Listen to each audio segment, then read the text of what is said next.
Welcome to news 360 నేను మీ పవన్ కృష్ణమూర్తి. వైఎస్ఆర్సీపీ అధినేత మాజీ రాష్ట్ర ముఖ్యమంత్రి ప్రస్తుత పులివెందుల ఎమ్మెల్యే వైఎస్ జగన్మోహన్ రెడ్డి గారు ఆంధ్ర రాష్ట్రంలో విజయవాడ అంటే కృష్ణా గుంటూరు జిల్లాల్లో వచ్చినటువంటి ఈ వరద తాకిడికి ఎవరైతే నిరాశ్రయులయ్యారో బాధితులు ఉన్నారో వాళ్ళందరికీ స్వాంతన చేకూర్చడం కోసం వారి పార్టీ తరఫున అక్షరాల ₹1 కోటి విరాళం ప్రకటించారు. ముందుగా చప్పట్లు కొడదాం. ఎందుకు అనంటే ₹1 కోటి ఎన్ని సున్నాలు ఉన్నాయనేది వాళ్ళకి తెలుసలేదు, నాకైతే తెలియదు, మనకు తెలుసు అనుకోండి. అయితే రాష్ట్ర ప్రజల సొమ్ముని అంటే ఎవరైతే బాధితులు కూడా వాళ్ళు రాష్ట్ర ప్రజలే కదా, వేరే చోట నుంచి ఏం రాలేదు కదా, లేదు ఒక పార్టీకి సంబంధించిన వాళ్ళు కాదు కదా. కృష్ణా గుంటూరు జిల్లాల్లో వరద తాకిడికి ఎవరైతే ఇబ్బందులు పడ్డారో వాళ్ళు రాష్ట్ర ప్రజలు, వాళ్ళు 2019 నుంచి 24 వరకు కట్టినటువంటి పన్నుల సొమ్ము వాళ్ళతో పాటుగా ఎంటైర్ ఉమ్మడి 13 జిల్లాల రాష్ట్ర ప్రజలు కూడా కట్టినటువంటి పన్నుల సొమ్ము అంటే మన సొమ్ముని అప్పనంగా అడ్డగోలుగా తన సొంత పత్రిక అయినటువంటి సాక్షికి ₹300 కోట్ల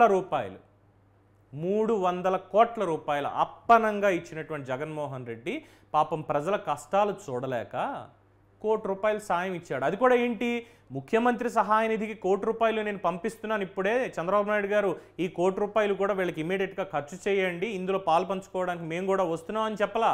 ఈ ₹1 కోటి ప్రకటించి నేను వస్తున్నాను చూడడానికి, ఆ తర్వాత మీతో మాట్లాడతాము, ముందుగా ఈ ₹1 కోటి ఎక్కడెక్కడ ఖర్చు చేయాలి, ఎలా ఖర్చు చేయాలనేది నేను మా పార్టీ నేతలతోటి కూర్చొని రౌండ్ టేబుల్లో కూర్చొని సమీక్ష చేసి ఆ తర్వాత మేము వివరాలు వెల్లడిస్తాము.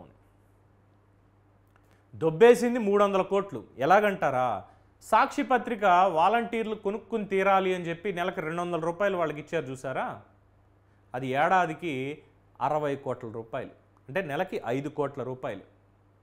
రాష్ట్ర వ్యాప్తంగా 2,16,000 మంది ఎవరైతే వాలంటీర్లు ఉన్నారో ₹5 కోట్ల.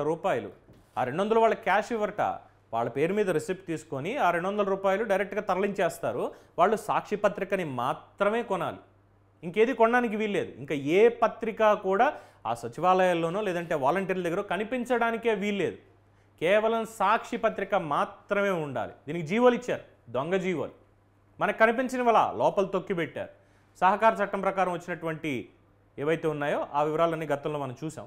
అది ప్రకటనల రూపంలో ఇచ్చింది, అది వేరు పక్కన పెడితే పేపర్ కొనడానికి మాత్రమే ₹200 ఒక వాలంటీర్ చొప్పున, నెలకి ₹5 కోట్ల, అంటే సంవత్సరానికి ₹60 కోట్ల.